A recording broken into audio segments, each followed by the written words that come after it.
Life is beautiful, you are beautiful. Life is beautiful, we are beautiful too. Welcome back to the Daniel Carcillo journey. I'm excited about this one. We've got Larry Norris, we've got Carlos Plazola of Decriminalized Nature, Oakland, the two chairs of Decriminalized Nature. And these guys have been extremely instrumental in both my education and in my recovery process over this last year. And I really credit them for giving me a new purpose in life in trying to advocate for these entheogenic plant medicines to treat a whole host of ailments as well as expanding consciousness. But let's get right into it. Thank you, boys, for being here. Yeah, thank you for having us. Yeah, of course. Happy to be here, Dan. Yeah, buddy.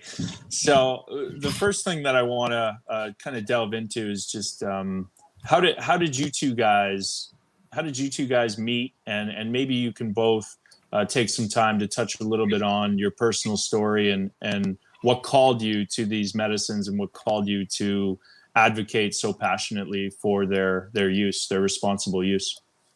Larry, I'm going to defer to you on this one first. I always go first on this one, but now it's your turn, brother. Switch it up.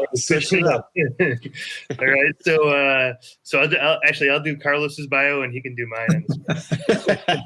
We know him well enough now. Huh? This has been, something I've been interested for a while. I had my first sort of experiences, around 19, 20 years old when I was in college, and really was lucky to meet somebody that the way I was introduced to these experiences was go inwards, close your eyes, be in a dark room, have some music or no music, or be outside, kind of keep it an inner journey.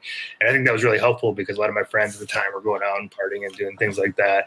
And I think I got just a different experience. So I got really interested in it because I was studying at the University of Michigan in Ann Arbor at the time, and looking at studying biopsychology and cognitive science, which is very neuronal. And although that was very interesting, I wasn't seeing the kind of conversation I was having with my mushroom experience in those classes. It was very much kind of mechanical.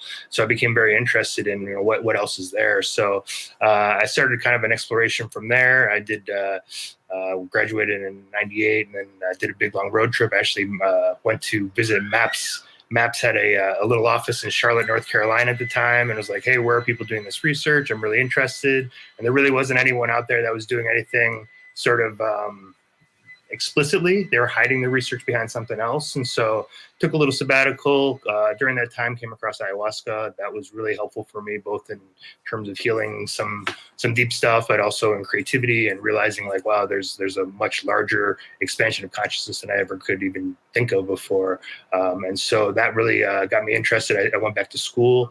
I just actually am graduating in a week with my PhD, and I finally got that on looking at ayahuasca and integration of ayahuasca experiences. So how do you make meaning of some of these big, profound experiences?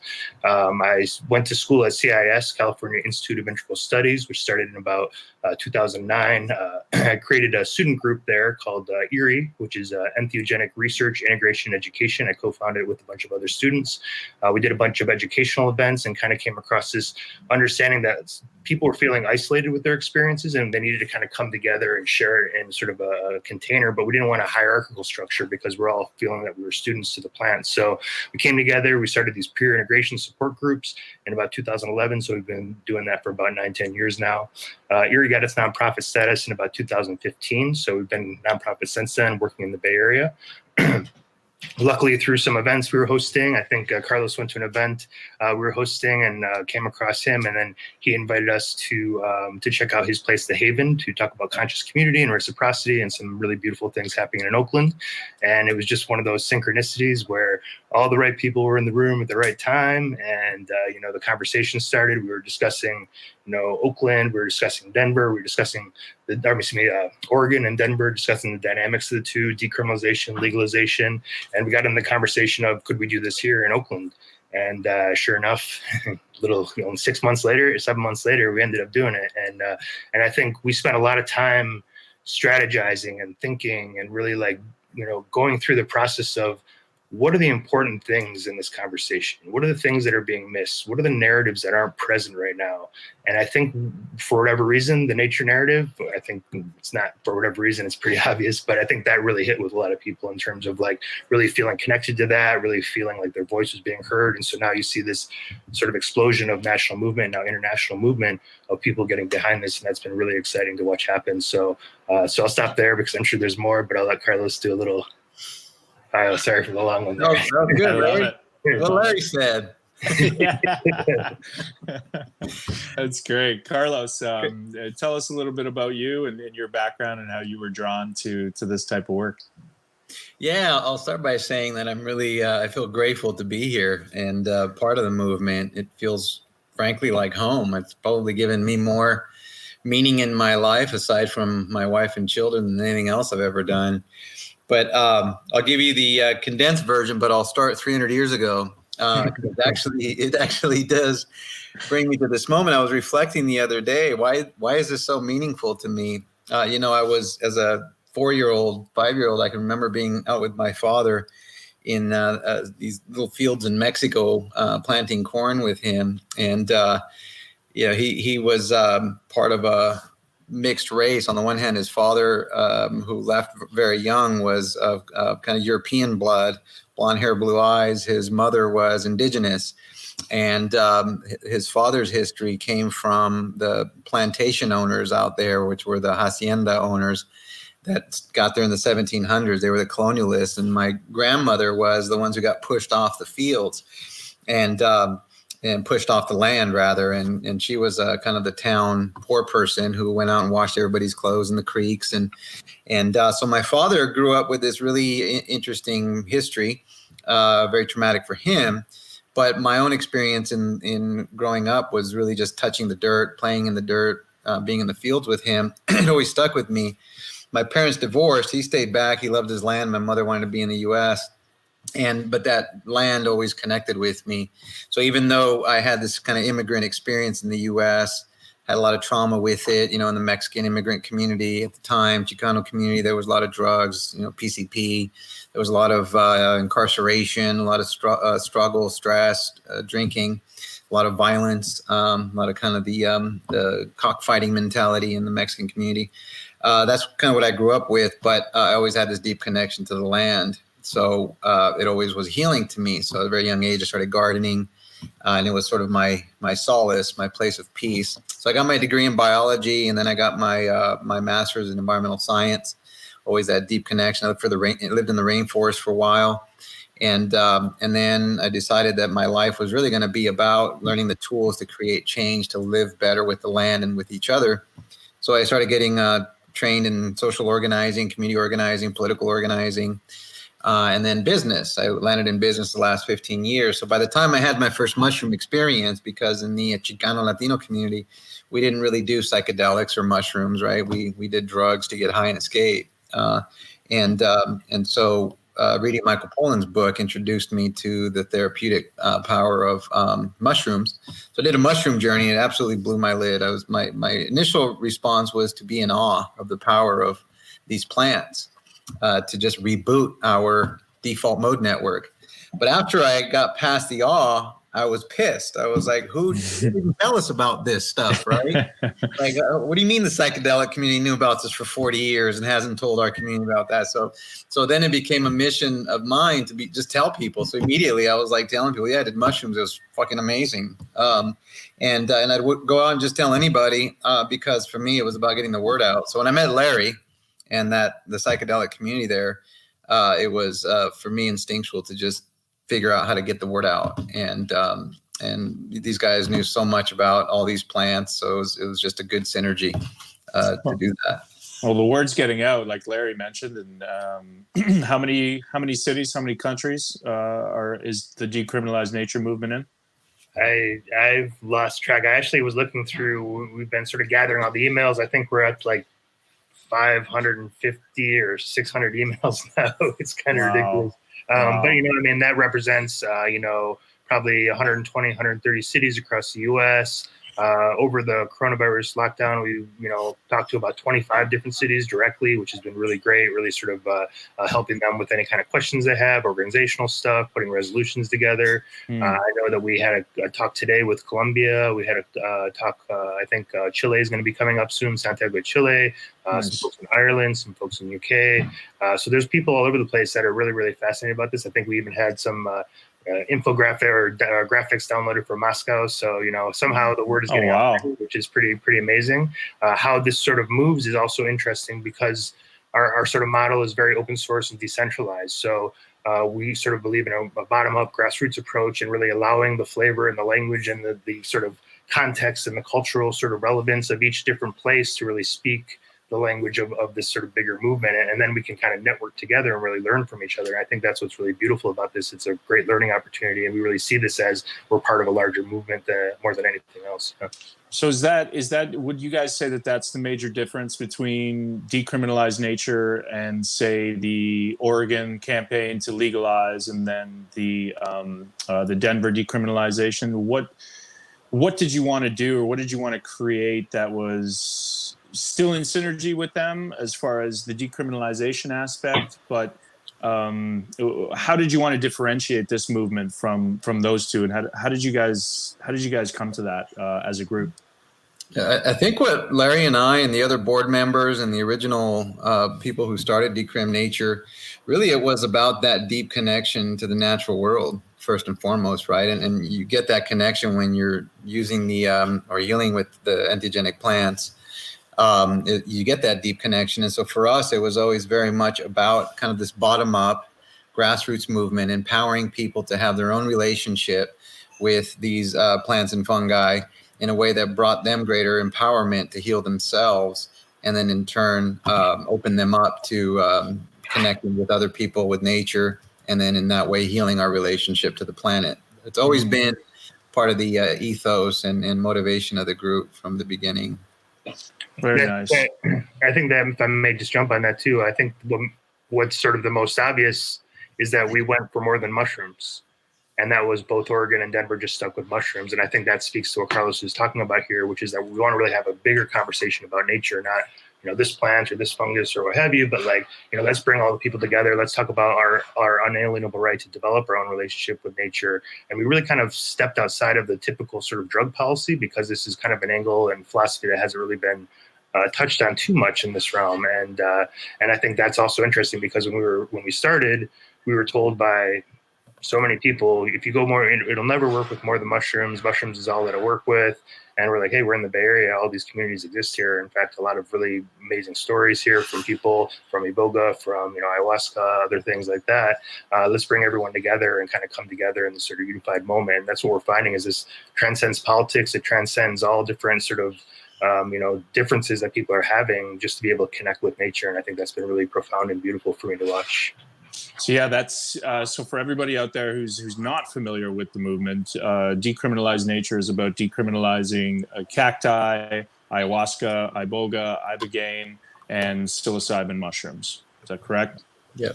There's and when you look at these sort of that's actually a lot of plants. So we're looking at 4,000 potential combinations that are similar to ayahuasca.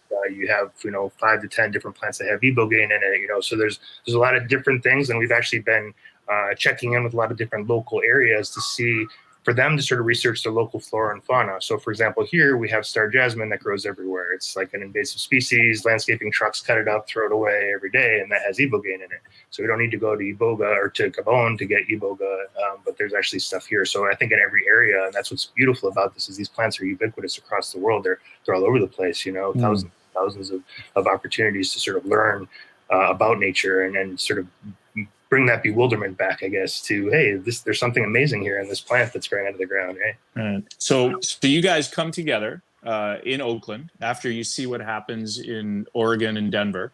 What was the next step after you guys all decided that you wanted to do this? Obviously, writing the resolution and getting the language and verbiage down. But what was the first step that you guys took in Oakland to get this ball rolling? Yeah, we actually attended a inauguration ceremony for council members, and just to say hello, introduce ourselves. And then from there, we started setting up meetings with council members just to share information with them about these plants and fungi. And then started sending emails to them. It was basically an educational campaign. Our approach with council, with our elected leaders, was to assume that they didn't really have a lot of information available to them. And if they did have information, it was probably misinformation.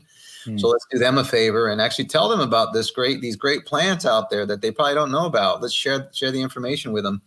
And so that's what we did, without necessarily any intention of getting it passed in a certain time frame. Let's just go tell them about this. And while we're there, we'll ask them to carry this resolution. And so about 2 months later, after this education campaign started, we found our sponsor, and that was Noel Gallo, who happens to have indigenous background and has had plant use in his family's heritage. So it was a good way to, he was a good person to sponsor it. And then he ran away with it at that point. Wow. I think one thing to add that too is we really planned and thought out the resolution before we even really did the educational campaign. And I think that was really critical too, because it got us all on the same page. It got us in alignment with what the research was, what the education was going to be, and it gave us something tangible to show people. And I think that was really a critical thing. I mean, we did that at the end of January, Carlos, roundabouts. I think roundabouts, yeah, something like that. Yeah. I think that was really a big part of it too, just to have something and have already been working on something together and be in alignment with that.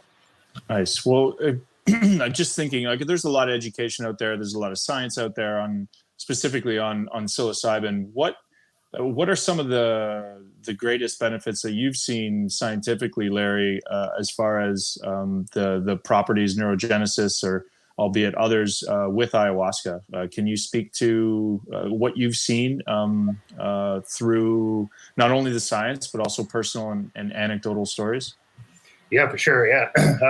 Ayahuasca is very interesting because, there's the research that shows, I think recent studies showing it was working for treatment-resistant depression as well, similar to mushrooms. What's interesting about these sort of studies is it sort of really speaks to the gaps in our understanding of the mental health world. Are all these different things curing depression, or is it because we're lacking a connection with the sacred and nature and ourselves and an ability to sort of face our fears and our emotions and all that kind of stuff?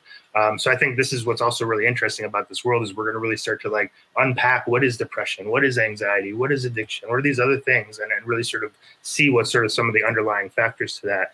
But I think in general, my research is really looking more on sort of psycho-spiritual emotional transformation. So a big experience where they're able to sort of go back and heal things in their trauma, change their narrative, those types of things. But ayahuasca also has really some interesting physical properties because of the copy of the Banisteriopsis copy vine, which has harmine, harmine, harmaline, and tetrahydroharmaline. Sorry, everybody, if I got tongue twister. Can't believe you made that mistake. But those, those are being found to be successful for helping people with diabetes, for helping with neuroregeneration in terms of Parkinson's and things like that, Alzheimer's. So there's a lot of really fascinating things that. There's been no studies on it, but there was some suggestion by a speaker we had about 2 months ago that he believes in kind of the same way. How does it help all these things? That maybe what it does is actually helps with stem cell stimulation, so that the areas that are injured can kind of regenerate. I don't know if that's the case or not. There's just basic sort of research on that right now, but that is sort of one of the speculations that's out there. But it is really fascinating that everything we need to heal is in the forest. We just have to figure out how to work with it, right? Right, no doubt. The cure is in nature, right? As they say, as the saying goes. And Carlos, you were called to mushrooms. What?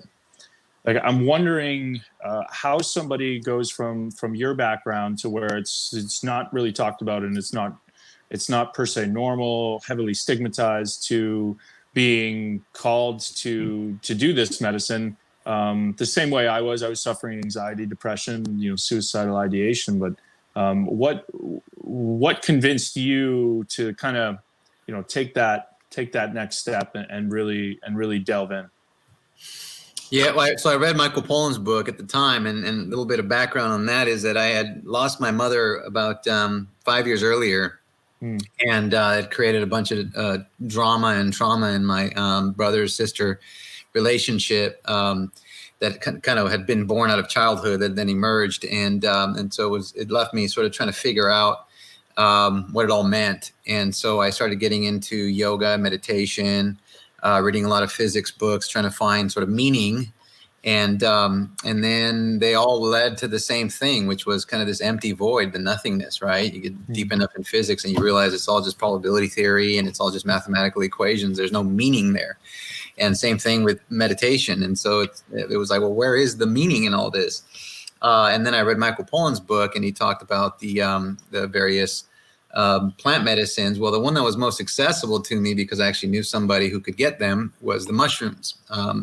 And so for me, it was just more desperation. I need to try something, because at this point, I'm pretty depressed. Life has no meaning, right? I have 3 kids. I have a beautiful family, but at the end of the day, it's all just hollow. But it wasn't. So initially, I was kind of called to the mushrooms just because of the ease of access to them. I didn't really know what ayahuasca was or how to engage with it. But then after the mushrooms, I had this really deep calling for ayahuasca. And then I had a couple of ceremonies with ayahuasca, another one with mushrooms. And then at my last ayahuasca journey, was actually, it's time to move away from them for a moment, step away and just catch your breath. And so grandmother ayahuasca said is, it's time to put them down for at least a year and make sense of everything that you've learned and assimilated and integrated. So the calling has sort of been my entire life of healing. It just so happened mushrooms was the first one into the plant world. And then most recently, DMT has been an interesting compound to engage with. It has rocket ship. Oh man, yeah, I've done a little 5-MeO. My first week into the psychedelics, I was spaceship and off to the moon, and the 5-MeO showed me, like, that was the first time that I made contact with my grandparents or anybody that had passed on, and it was really the first time that I ever felt like I'd levitated out of my body, and I'm looking back down in my body, and I'm wrapped and enveloped in this orange and yellow light. And for the first time I really can't remember. I felt unconditionally loved when my grandparents showed up, and I remember just like bawling for 20 or 25 minutes afterwards. And it was just the most amazing experience, because I think people that are called to this medicine are in pain, and I was definitely in pain, and it was such a blessing to be able to almost give yourself a hug and just kind of ease down, descale, and really know that it just gave me a good sense that I'm worth it, that I'm worth happiness and that I'm worth loving myself. And I mean, then all of my other relationships became better, right? Like with my kids and with my wife, like I come home and we're communicating, and she's like, what the heck is going on here? Yeah, exactly. So, I mean, the medicines, I mean, we could talk about it all day. The profound growth that people have seen from it. But what I want to talk about more is the structure or the happenings of the movement. So you educate the city council men and women. You find this champion, and then what happens? Was it a vote? Was it explain the then it was a race to get the support with the other council members and get a vote. Our goal was to get unanimous support, and we wanted to get unanimous support because Oakland, like Chicago, is a very diverse city, and we wanted to show that we can get support across lines, across racial lines, income lines, and we didn't want this to become, a white movement, a progressive movement. We wanted it to be about a human movement to restore healing in our communities. And so for that reason, we went really, really hard in educating some of our elected leaders who represented the communities that had been hit hard by the war on drugs, because those communities are the most cynical, and rightfully so, about the power of these plants to heal, because it's been pretty traumatic for them. And so we sat pretty extensively with those council members. We brought a lot of information. They asked us really good questions about how do we help people not have bad experiences, not get incarcerated, not use these as crutches. And so we did the work. We responded to the questions. Whenever we were challenged, we saw it as an opportunity to grow as a movement and answer questions that would eventually be asked by other people in other cities. So we embrace that opportunity rather than getting defensive on a question. We embrace it as something that we really should answer well. And so we did the work. And, you know, we put in a lot of hours really doing the work. And, you know, folks like Larry and Bob and Gary and Melanie and others who were here and doing the heavy lifting, Melody, excuse me, doing a lot of heavy lifting and doing a lot of meetings with council members, pulled it off by sharing information and talking as doctors, talking as nurses, as psychiatrists, as therapists, as people who had healed from community. We had a lot of folks from communities of color step forward and say, this has helped me heal. And in that process, it was really just shooting for a unanimous vote. So we went from a council member sponsoring it, and then he scheduled it for public safety committee about 2 months later. And so we were like, okay, you know, we got 2 months to really rally. And so we did, and we held events. We mobilized our community around that particular public safety hearing. Turned out a ton of people. Everybody wanted to speak because it's the moment, man. So the council members were like, look, we're going to give you 30 minutes to speak. And we had like 100 speakers. And so we had to consolidate them down to just maybe 50, like 20 or 30 speakers. And but that was tough to get people to narrow down their statements. And then we got a unanimous vote at public safety, just because it was so compelling. Like we had people there, as Larry mentioned earlier. Some people spoke about the power of Iboga. Some people talked about the power of mushrooms. Some people talked about the power of ayahuasca, the power of DMT. And in each case, they brought forth these beautiful personal stories, doctors sharing stories about themselves healing, of course, in another country where it's illegal, or about the people they've seen healed. And the stories were so compelling that you felt this air that if somebody was going to vote no, they had to be pretty damn callous, right? Right? So there was one person who abstained, who said, I need some more questions answered before I support this. And then that person ended up voting yes at council because we were able to answer their questions. And so then and then the cool story is at council. So this is what, like less than a month later, we got scheduled for council, right, Larry? Mm-hmm, yeah. And we're at council, and he's our swing vote, and he represents a couple of swing votes. 2 weeks. It was 2 weeks. It was 2 weeks. That was 1 week. Yeah. It was 1 week. It was May 28th to June 4th, right? Right. That's right. So we had to have everybody come back. And of course, everybody's enthusiastic. It was going to make history. And so the council pulls me into his office, and he looks at me and he goes, because, you know, the whole time we're saying this is about love. It's about compassion. It's about healing. It's about nature. The council, having seen cannabis just completely decimate this town in terms of the for-profit stuff we can get into later if you want. But different topic is basically they saw cannabis push out a lot of folks who were involved in cannabis, went to jail for cannabis, could no longer be involved in cannabis businesses. They saw that and they're like, why are you doing this? Is it for profit? And all the while we're saying, no, it's about love, compassion, and healing. It's about our community. So he pulls me into the council office and he looks at me and he sits back in his desk and he looks at me and he says, and this is, you know, he's an African-American, represents a pretty tough area of Oakland, but he's also a biochemist. So he's very scientific minded. And he says, so really talk to me. I know you. Why are you doing this? And I said, it's love, brother. It's love. And he goes, and he sits back and he thinks about it. He goes, all right, let's do it. Nice. Yeah. So then he goes out and votes yes, and his allies vote yes. But he really wanted to know what is the motive here. Yeah, he felt it. He had to have felt it, right? Yeah, in that moment, I think he did because he knew I would if I was bullshitting him, he would know it, and he knew I was. We were in it for the right reasons. Yeah. So then you get the vote passed, and then what is the next step? And actually, I'm kind of curious. What were the questions that he had that he wanted answered? Do you guys recall? Oh yeah, he wanted to know how do I keep my people safe? Right. Okay. Right. Because particularly in the Black community of Oakland, with all the war on drugs, there's been a lot of trauma. Mm-hmm. And when you take heavy trauma and already an insecure environment, a lot of cops, struggles with cops, on edge, high alert. Yeah.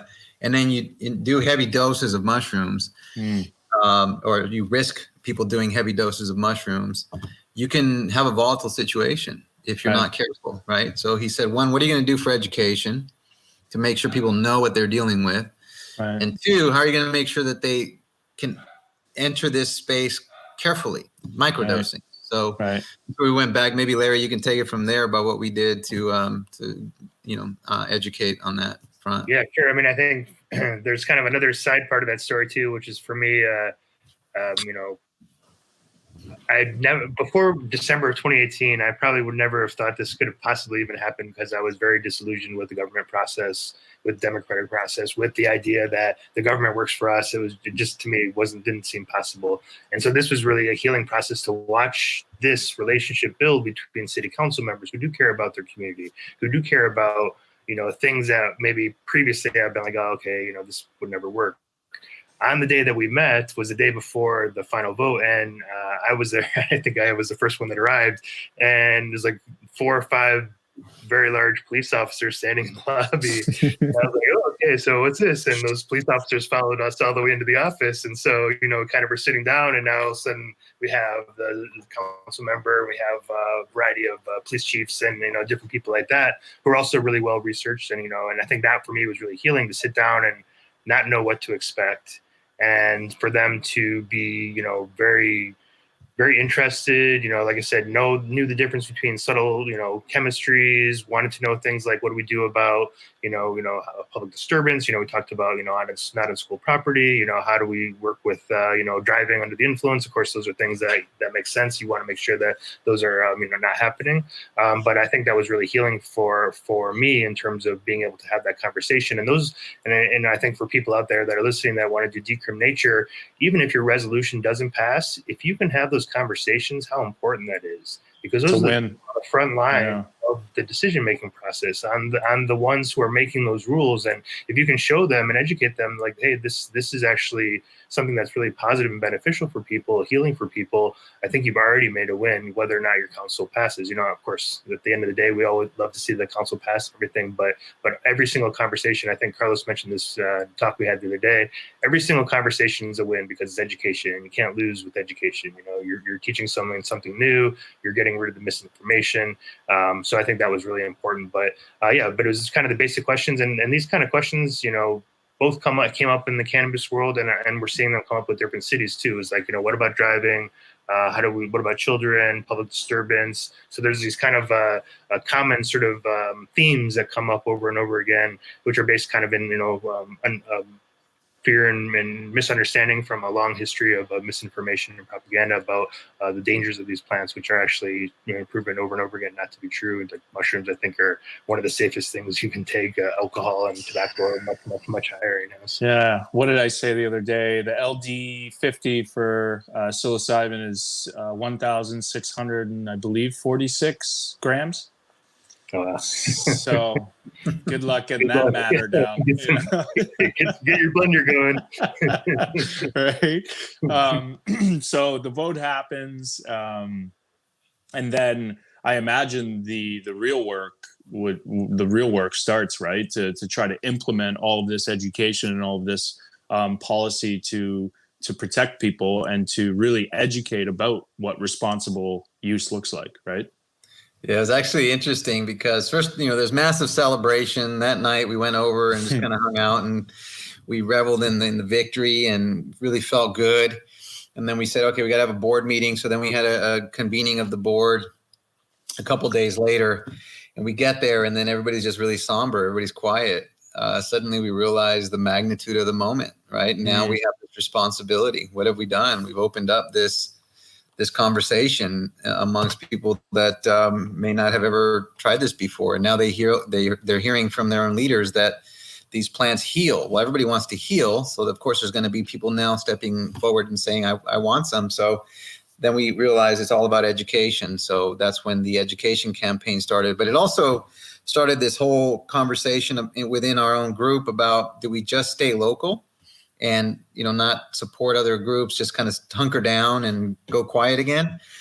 Or do we really support this nationally? Anybody who steps forward that says they want to do it, let's help them.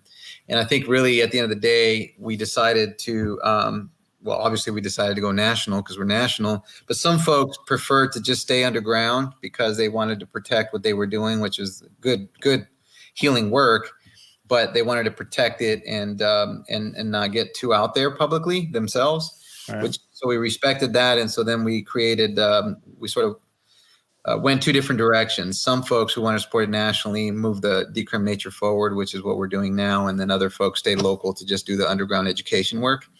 And that's kind of a natural thing that'll probably happen in every city, because you need those people who are going to be in the streets doing the education, but then you also need those people that are educating the elected leaders and going out there and sort of championing this cause.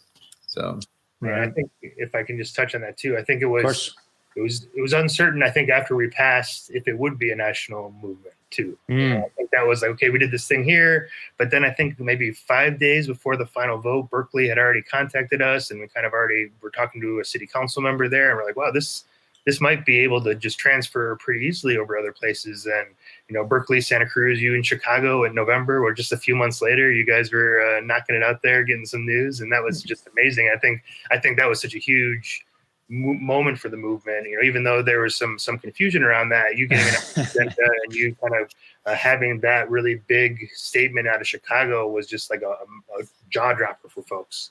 Right. I think Chicago was such a big piece of this bigger narrative. So I really want to appreciate and thank you guys for out there for that. yeah, actually on that line, Dan, Chicago did open the door for big cities to step forward and say, okay, maybe this isn't a little wacky town in the West Coast thing. Well, good, man. I mean, other than the clerk's error, I guess it was their first day. They're still on the job, so they were best big ever. yeah, right. And I mean, I remember getting inundated with all of these calls in the media, and even from Brian, you know, it's like what's going on, man? I mean, you know, it hasn't been adopted. It's just moving forward to the health and to the Human and Health Committee. So, and then, you know, this pandemic has taken its toll as far as moving two of the set dates, but we're still moving forward with education and getting our group together. And we've got a big call with both of you tomorrow, which I'm really, really excited about, to just really hammer in what the heart of this movement is, which is healing over profits, and giving this medicine back to people through education and restoring our, like you said before, Larry, inalienable right to be able to grow, to gather, and to gift this medicine. Right? Yeah, there it is, man. Love that. Is that new? I need to send one of those. We're working on it. Yeah, buddy. Need to get some of those over here. So to that note, then, so the framework now, the regulatory policy and framework that you guys are now working on in Oakland, can you share a little bit about that? I know that you sent over some minutes of the meeting, but do you guys mind shedding a little light onto that aspect of what you guys are working on now? Sure, yeah. And in fact, can your audience see this nice, beautiful backdrop that you have and the trees? Oh, yeah. Yeah? Cool. Oh, yeah. I'm going to rip off this because I've been appreciaing this woodsy scene you got here in the backdrop. We're in the middle of the forest, baby. I mean, we're connected. Just touch this little tree over here. You know? But, you know, so you look at this forest and, you know, it's a very natural ecosystem, right? And it's got a lot of diversity. And so it grows from the bottom up, right? In other words, humans don't have to create this. It's created from the bottom up. It's dynamic and it's emergent. From its underlying substrate and systems and flows of energy and water and all that. But if you were to replace that forest with a monoculture, which means every tree is exactly the same and you're going to rake the ground of anything that could carry pesticides, you start creating a really high intensive management system. And then you have to put in the nutrients and you have to control the pests and you have to make sure that the trees, if they get one pest on them, you got to spray it with pesticide and it becomes this really high intense environment. So if you look at what we're doing from the healing perspective, the Oakland Community Healing Initiative, we're sort of learning from nature. And this is something that Larry loves to remind us all, that nature knows, man. We just look to nature to learn, right? And And so we're coming from the bottom up. How have communities been using these plants to heal for thousands of years and doing it well, right? And now in the Western community, we love to study everything, which is great, and we should study everything. But with respect to people healing, we've been doing it. Similar, not to get too off the grid here, but similar to the doulas and birthing. Midwife. Thank you, Larry. Midwives, yeah. The midwife movement. It's been around for millions of years. We've been giving birth, but then we create an emergency situation. We call it an emergency. So really what we're doing here is we're riffing off very natural ways of using these plant medicines, very emergent, community-based healing. So we're going back to that, and we're saying, what would a community do to heal itself? What methods are already in place to heal, and how can you integrate plant medicine into systems that are already there? And that's what you're going to see tomorrow, is you're going to see us basing plant healing within systems that already exist in community. So indigenous community already have models of healing in their own communities. So what happens when you allow the use of plants in that process? In African-American communities, in Latino communities, in Jewish communities, in veterans communities, in these communities that are already supporting each other. So you have these containers of community that are already holding individual humans, allow them to then nurture people with plant medicines. So that's sort of the bottom-up ecosystem model where everything is connected. But Larry, if you and I think one thing that's beautiful about that is, like, by being in community, it's also, those are the people that know each other the best. Those are the people, like, I know a bunch of friends who have been working with substance abuse issues. They're like, I won't trust anyone unless they've also had a substance abuse issue and kicked it. Otherwise, what are they telling me? They don't know, So, like, there's this natural, like, tendency to, like, believe people and trust people that have already kind of gone through a similar experience, whether it's trauma, whether it's, addiction, whether it's whatever. And so trying to figure out where those communities land. And then also, the meaning-making process. I say this oftentimes, a therapist's office is sometimes just like the jungle. They're very exotic, and for many different communities, right? But if you're in the community where people already know what the next day is going to hold, or who to connect to, or what's the way to sort of implement these ideas, or how to make meaning that's culturally relevant, it's not some other cultural understanding of the experience, but the actual community's understanding of the experience. I think that's really critical. And in self-agency, this is kind of a confounding factor. And I think all of this is that I think self-agency alone is a healing component outside of all this other stuff. So by bringing the self-agency, we're also bringing additional healing to the communities. Well, we're not bringing, but we're, offering space for these types of opportunities to sort of emerge. Yeah, and I mean, there's definitely something to be said about working with this medicine alone, and then working with this medicine in a community aspect. And I've done an ayahuasca trip in this past January with 2 veterans, a former teammate and executive, and I mean, it was so powerful to be able to move through trauma, intense traumas in some of us, and then sit up and come out of it and talk about it and share it. And then really delve into understanding, so you had that too. And so my trauma isn't all that different, and it's a human issue, and it's really just, it operates on these different levels of intensity. It was such a, just what an eye-opening experience that was. And that model is something that I truly believe in, because if your community knows and everybody's healing together, you're not walking around your community, man, I hope that guy doesn't know that that I'm feeling pretty bad right now, or that I lost my job. Communities will understand that and then help uplift that person, right? And I feel like that's what happens in these Native American or indigenous communities, right? That there are no secrets, and they do feel more connected.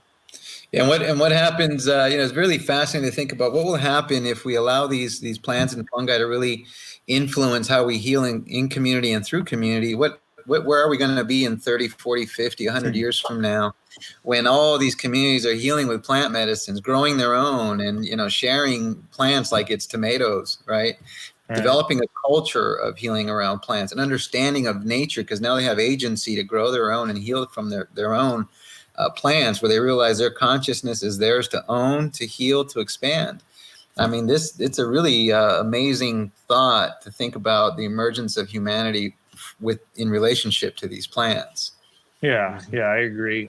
So to that point, what happened in cannabis? Because I think that it started out with really great intentions, and then something happened where profits overtook the actual medicine, which is sacred. It's a sacred plant. If you don't have the energy, the proper intention when you are growing this plant, you will not grow good cannabis. And I think that it's very similar with these other plant medicines and fungi. So how are you guys as a movement, how is Decriminalized Nature guarding against profits over healing and really pushing forward that healing over profits model, and ensuring that that's going to hold true through this community, from this bottom-up approach?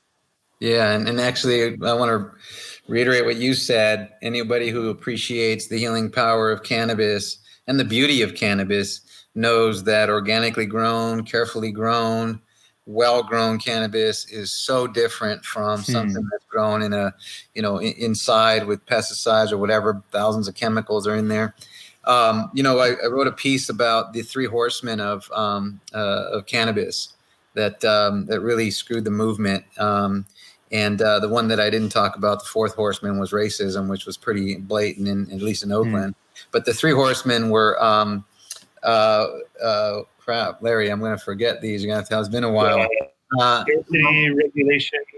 It was. We made it complex first and foremost. We were regulating it. The first one was profiteering, and I was there. Like, I was in the city of Oakland. We wrote the regulations for medicinal, and then we didn't know better. There was no malintent. Just people thought this is the way you do it, and so everybody started lobbying to pass cannabis and started promising the taxes to the government. And this was during the housing, the recession. And so I remember that I was a lobbyist at the time for cannabis policy. And a lot of us were just going to cities and saying, hey, you can make a bunch of taxes off this. So we started by saying, hey, taxation. So which meant profit, right? Because you can get tax off profit. And so we led with that.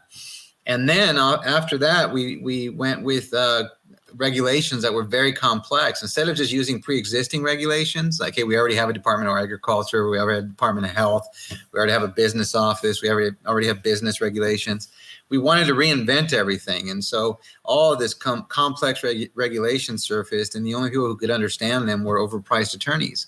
You got heavy taxation, you got overpriced attorneys who have to deal with the complexification of regulations. That opened up the door for venture capital to come in and control the game. Because now, if you're somebody who's had a 30-year relationship, you're an African-American person in a urban setting, for example, and you've had a relationship with cannabis where you fed your family, you've had to sell in order to survive, but you've had a good relationship with cannabis, you've grown organically, all these different things. Suddenly, you're no longer able to afford an attorney to help you get permitted. You're no longer able to afford the whole permitting process, right, which is extremely expensive. And then that opens the door to venture capital to come in. And then the fourth piece that I've talked about, which is racism, which is very real. There's been plenty of studies that show that Black folks and brown folks have a harder time getting loans, can't get access to capital as easily, and that basically in many ways puts them out of the game for participation. Right. And so the way we dealt with it in the entheogenic plant movement is we just said no to all that. Let's not go for profit, because then that invites taxation. Let's keep the regulations really simple.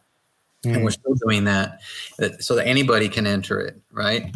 And then if we can, in Oakland anyways, keep venture capital out by not creating a for-profit framework, that just automatically venture capital is going to say, we're not interested, and we're going to the next town. Right. So that's the way that we're approaching it. We want to give ourselves at least a 5 or 10 year runway where we can see what emerges without the pressure of venture capital or profiteering, and hopefully something beautiful emerges. And I think just to add to that, I think that's really why decriminalization is critical to this, because legalization without decriminalization allows for all this to happen. Decriminalization level the playing field in terms of now, okay, I can grow my own if I want to. If somebody's making amazing, mushrooms and I like what they're doing, then okay, I can go there. But at the end of the day, I can always grow my own. And so the grow, gather, gift, the decriminalization, giving people access, giving people opportunity to not have to only go through this one model. Because if you don't do that, then it becomes, there's quote unquote a black market, right? How can plants growing out of the ground be a black market? I mean, everyone should be able to grow this. So when you have a situation where that isn't decriminalized, then it gets to that higher point of what Carlos is sort of runs away, because now, okay, we have the only way, we're the gatekeepers here, and everything else is criminalized outside of this model. So I think even criminalization alone is a good way to start that process, because, quote unquote free market system, that means that people have access to be able to create their own and build their own with the community. Well, I mean, say some of the stuff that like brother David is doing, David Bronner's brother David's, is really important work. Those who are really trying to tame the capitalist beast by giving back. So you have profit, but you also give back good employment, good benefits. You grow sustainably. Like, these are really important movements in cannabis that will eventually, hopefully, teach us how to do it in plant work down the line. Inevitably, we live in a world that values capitalism because we like our iPhones. But how do we do it in a way that gives back to community? And I think those are the riddles that cannabis leaders, probably like yourself as well, are trying to solve, right? And really, really important work. Yeah. I mean, a CBD assistance program for veterans, first responders, low income, long-term disability. I mean, all of these things are super important. And I mean, shout out back-to-back podcasts to David Bronner and Bronner Soaps for all of the support in the movement and all of the doors that he's opened for, I think, all of us in this conversation, as well as funding and just support in general. And I mean, to your point, to that last answer about this grow, gather, and gift model. I mean, think about like what we're going through right now, right? Everybody's home, everybody's forced to look in the mirror, and there's not that much stimulation. There's no sports to watch, there's no arenas to go to, and so we're kind of confronted with almost with ourselves and our loved ones, right? And I mean, if people are suffering out there, imagine how powerful and how much confidence it would give you to be able to know how to grow your own medicine, go to where you recognize signs and symptoms that are affecting your quality of life and relationships around you, go pick your own medicine and go take it responsibly and heal yourself. I mean, there is something to be said about that, and that gives you this confidence that anything that happens, anything that comes into your life, we are going to be able to deal with it. And then you call your buddy and you tell your buddy, hey, this worked for me, and I recognize these same things in you. Maybe this could work for you, and you gift that to your buddy. And I've gifted that to people, and I've had it gifted to me. And the look on someone's face after going through these realizations and going through a ceremony and coming out on the other side is, if I could get addicted to anything, I might be able to get addicted to helping people through these realizations and then integration. And it's just such a blessing. And I mean, so thank you to people like Bronner Soaster. Thank you to both of you for, again, I've said it before, but I mean, giving me this new purpose in life and this almost like second act to helping these high-level trauma communities heal, and you have a real shot. You have a real shot now at thriving, at really thriving, and then helping the common man, and it's special. It's so special. Can I share something, Dan? I think for sure. Phase one of our regulatory framework we're doing here is about how do we heal in a nonprofit framework and community. Phase two, though, looks at how do we create economic models that allow creation of value through the providing of services for community through for-profit, but how in a way where you actually create jobs, housing, nutrition, opportunities for people in these communities, right? In various communities, be it a veterans community, be it a African-American community. And so, again, a lot of the work that's being done by people on the economic models is so critical, because we have to be aware that that is the next phase of all of this, I think there will be a tendency, a pull for many people to want to go into the corporate realm of creating medicines that you put on a shelf.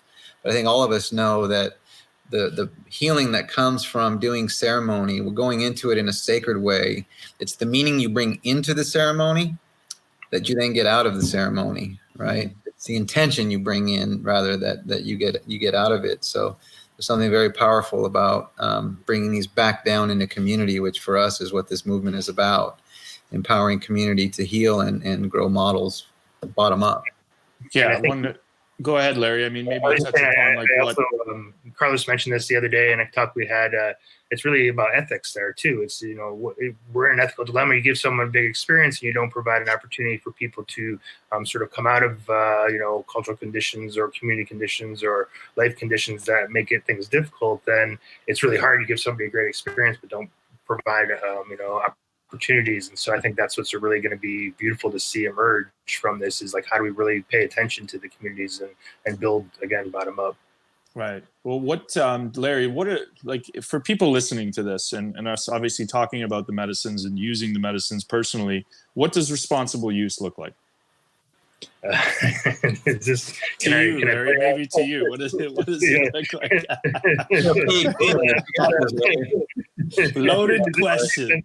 Edit it out. So, I mean, I think everyone's going to be slightly different. Everyone's going to have a different thing for them that's helpful. I think the basics would be, as you're sort of exploring, to really, to start at a smaller level, at a lower dose, so you kind of get a sense of where your numbers are in terms of like, okay, at this kind of level, I have this type of experience, and you kind of get comfortable with each sort of range before you get into it. Make sure when you are planning on doing something to talk to somebody, make sure that somebody knows they're going to be having experiences. For people that are new at this, I luckily had a friend of mine that was kind of helping me on the way, but I know a lot of people, first time you explore this, you don't really know what to expect. So you don't really know the proper way to do it. And, I've had, somebody I saw on a social media post today, somebody made a really good point about, it's great to be in a room with a therapist. It's great to be in a room with a friend, or great to be in a room with a sitter or guide. But by far the biggest and best experiences, the most profound experiences sometimes have been the ones where I'm sitting, drooling on the floor by myself, because that's where you can really sort of, for me, sometimes if there's somebody in the room, I feel like I can't fully engage with my experience. There's still, I don't know if that's an ego thing or whatever, but I feel like I have to be present for the person that's being present for me, which is a good thing, right? But when someone's not there, I can really go into that. Now that's obviously someone I've been, having experiences for a while. This is something that everyone should explore on their own, but there's a broad range for that. But I would definitely say, starting small, getting a sense of where you're at and move up from there, making sure that there's some support, even some support in that, like, I've had moments where it's taken me 2 hours to get to a water bottle that was only this far away. Or somebody could here, because I'm having a journey and I'm like, oh, I need to get some water. And then I start journeying again. And then, oh yeah, I got to get that water. And so, even just little things like that might not be safety, but just comfort levels, that type of thing. And then I think, to make sure that you really prepare sometimes, with ayahuasca, there's certain diets you want to make sure to prepare with. You want to, if you're working with a pharmaceutical regimen, you want to be a little careful around that as well, because sometimes they can block experiences, those types of things. You want to be able to, I think most importantly, is to set yourself up on the other side. And not everyone has this opportunity, but it's hard to go to work the next day when you've had a super profound experience. So to try to line up your experiences so you have some break between when you're going to have to go back into life again. Sort of the standard saying is wait 2 weeks, 4 weeks before you make any major decisions. Probably not everyone does that, but that's a good sort of idea as well. And make sure that you have. It's the same thing I heard when I got out of rehab. Yeah. and make sure that you have a support system after. And I think Julie, a friend of mine, really points this out as well, is like, sometimes it's not just you that's journeying, but the people around you as well. So are they in a space to be able to support you with a big profound experience the day afterwards, and make sure that they're okay as well, because there might be some leaning that you need, or some sort of conversation that you need to have. And one thing that I found in my research, which is interesting, transformative experiences might be really beneficial for the individual, But sometimes those in their community, family members, friends, those types of things, it might be difficult because now there's a change of value. That person, hey, I met all my friends at the bar drinking, and I'm just not into drinking anymore. And so your friendships kind of distance themselves a little bit too. So also kind of knowing that who's kind of core to that sort of central being of yourself, because transformation can go in a lot of different ways. But yeah, I think those are some basics. You know, of course, this is not encouragement to do any experiences, but you know, there's a lot of information online now. You can always contact, people that are doing this work in terms of therapists. I think Johns Hopkins is doing the work, NYU is doing the work. There's a lot of research out there. But yeah, just take it slow, take it easy, and Can I share my experience? I haven't been in a long time, and yes, please. I can't. You know, I'm the kind of person who wants to experience something, so I jump out of an airplane, right? And I don't go dual or whatever the thing is where you go with somebody. I just jump out, right? So that's been my life. Go live in the rainforest. You want to know what it's like? Just go. And so my emergence with plant medicine was the same way. Like, you want to do a journey, go do a 5-gram journey by yourself in a room. And the good thing it went well. But after that, you and I don't know if you had a chance to, and I won't say his name, but you and I were going to meet up and do a ceremony with a young man in Southern California. And it was fascinating because I did ceremony with him, and he really wanted to bring me a message from beyond. And it was respect these plants, right? These medicines are strong. And so the big word is reverence. And if you think about reverence, what reverence really is, it's about having deep respect for the power of these plants. And when you have that and you go in with that, you're in essence saying, I am humbling myself before these plants. And humility is a really important thing to have when you go into a deep journey, because the ego is what sometimes can be your worst enemy in going in these, when you're fighting to retain that ego that wants to dissolve. And that's where the bad trip can emerge from, as well as many other places. But that is a big place, is the ego. So reverence for these is huge. And that's the danger of sort of corporatizing these things, is that the reverence goes away. Then it just becomes about the experience. But the bottom up community is about reverence and having respect for the plants. Once you do that, it's realizing these plants aren't the solution. They just open you up. Right. They take you into a realm of being able to heal some deep stuff, and then the work starts. So step away from them with enough time to really go through the healing process. And don't, a lot of people are getting addicted to this. Have the experience, take a week, integrate, have another experience, take a week, integrate, have another experience, take a week, and they don't really do the work to transform the self away from the trauma, or to learn from the trauma. So reverence and do the work. Yeah, I mean, definitely after psychedelic, just like after any really transformative period in your life or experience in your life, life still happens. So you come back, you still have to go to work. There's still these stressors. The difference is now, hopefully, I mean, for me personally, I was able to deal with those stressors in a much healthier way. And I was able to almost become a little bit more of the observer, and I was more patient in my relationships. I wanted to communicate exactly what I was feeling. I wanted to be more present and around my kids and not so busy and distracted with other things. And so that was a big difference, a huge difference for me.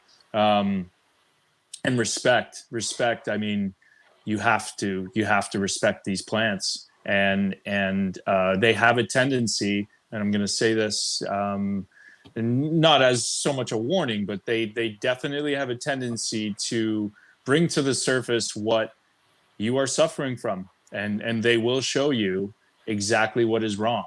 So if anybody's thinking about doing this, I would just I would definitely do your research, and like Larry said, and Carlos, just make sure that what responsible use looks like, which is the right dosage, which is the right set intention of why you are doing this, the right setting, which is the environment, and then probably the most crucial thing, which is what we're talking about now, is integration, and how you integrate those lessons that you've seen in the ceremony into your everyday life. And to be honest, I mean, if you're not doing that, you're missing out on the biggest piece. And to me, maybe rethink participating.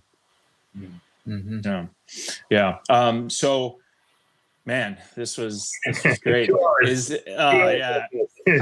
I could keep going, man. You guys want to keep going? What's next for Decriminalized Nature Oakland? What's next as far as education? Obviously, there's some work to be done here once the world opens up in the way of Decriminalized Nature Chicago and New York and a whole host of some big name cities. So what's next for the movement? What do you guys envision the future looking like? Larry, I can speak locally. You want to talk nationally, internationally? Sure, sounds good. What comes after Earth? Yeah. Locally, yeah, we're really phase one is an experiment, is to see how can we launch this community-based healing initiative and then research the results, observational studies, public health research, to see what the outcomes are when you heal in community. And so it's phase one is that, and then phase two is looking at how do we build economic models that support community. The end result is we really want to help transform our city based on the lessons that these plants have to teach us. That's a long term. We're talking 20, 30, 40, 50, 100 plus years, right? So we're in this for the long haul, and it's going to be a fascinating experiment. So that's in Oakland. Larry, what do you got cooking in Bermuda? Yeah. So yeah, I mean, nationally, it's been, again, amazing. Just Santa Cruz, I didn't give them a shout out earlier. Santa Cruz was actually the second city to pass the Decriminalized Nature resolution on January 28th of this year. Right before, actually, I think that was the day you guys were going to do, and then there's a corona issue there. But yeah, I think that's what's exciting is, and our kind of focus right now was, again, looking towards nature. We didn't feel this was a time for blossoming and fruiting, but really getting in and nourishing the roots and making sure the roots are strong. So meeting with about 25 different cities over the last 3 weeks. Seems like I'm guessing 5 to 7 will probably be up and ready to go by the end of 2020. Hopefully Chicago, hopefully Berkeley. I know Minneapolis is doing great, Ann Arbor. So you got this nice little sort of Great Lakes bioregion there that's doing some great stuff. And us out here, Berkeley, you got a couple places happening in Washington. Oregon's doing some stuff. But I think this is also interesting. Is this resolution process we see is kind of like perfect for this moment. What we're doing is perfect for this moment. As you said earlier, it's about local supply chains, about community. It's about engaging with your elected city officials. And some of the ballot initiatives had a little bit of a hiccup. So although DC is collecting signatures, hopefully it'll be on the November ballot. That's a little bit of a more challenging situation because it involves contact with individuals. But for everyone else, we've been helping them, organize and put everything together. Like I said earlier, we had a meeting with Colombia today. We had a meeting with, who are working through a whole bunch of different issues as well. We have a meeting with Chile coming up. So this is happening internationally. We really would like to sort of get regional groups to come together. Ann Arbor did a really great meeting the other day where they then sort of worked and try to gather Michigan cities. So as it moves forward, we'll start to see regional leaders come up who can then help out cities nearby in terms of this is the experience we had. And I think that's what's beautiful about this too, is everyone's becoming experienced on the fly. And now we have all these leaders everywhere because everyone's going through the process. And so I think that's really great. So just kind of like be there to help support and answer questions whenever. And contact us at decriminalizenature.org or decrimnature@gmail. For any info packets or information or social media accounts at Decriminalize Nature. And yeah, I'd be happy to help you out. Boom. Awesome. Man, I mean, I don't know. I'm speechless, back to back decrim talks, and I'm looking forward to tomorrow, and I'm looking forward to the future, and just looking forward to trying anything in my power to help advance this movement that you both started. It's amazing, and it's near and dear to my heart, and this medicine saved my life, and I'm just grateful that I have an act 2, and that this is a big part of it. So thank you to both of you guys. Mm-hmm. Thank you. Right on, Dan. Thank you for all your work, brother. Yeah, of course, man. Appreciate you guys. We'll talk soon. We'll see you tomorrow.